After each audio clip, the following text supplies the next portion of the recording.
If you and I continue to re-elect centrist Democrats, we are going to lose this country.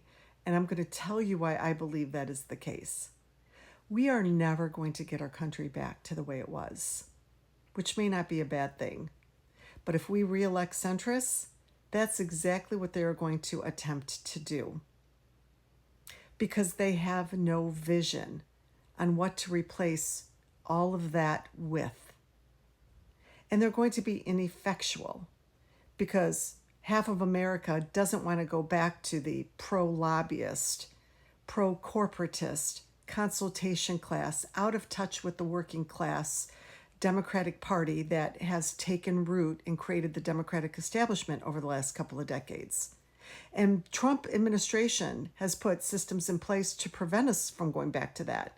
So what's going to happen is we re-elect them, they get the majority, and then they are rendered ineffectual because they have no vision to replace any of that with. They also don't know how to fight Trumpism. They weren't elected to fight Trumpism. They don't have the skill set to fight it.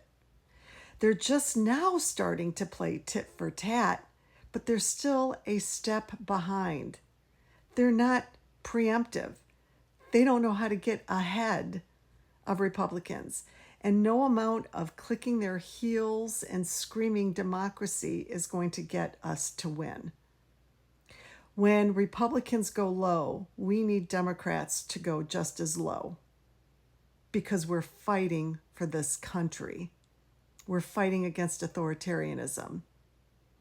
So come midterm primaries, we need to vote in candidates that have a vision, a pro-working class vision.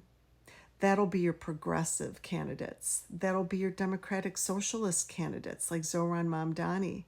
And let me tell you, I know that the Democratic establishment, the centrists, have all the control, all the power, all the lobbyists and corporate support, but we just need to get a number of progressives and democratic socialists elected. We don't have to have the majority to affect change. Indeed, if you look at all of the progressive economic policies that were passed in Minnesota a few years ago, it was due to the minority of progressives that had been elected.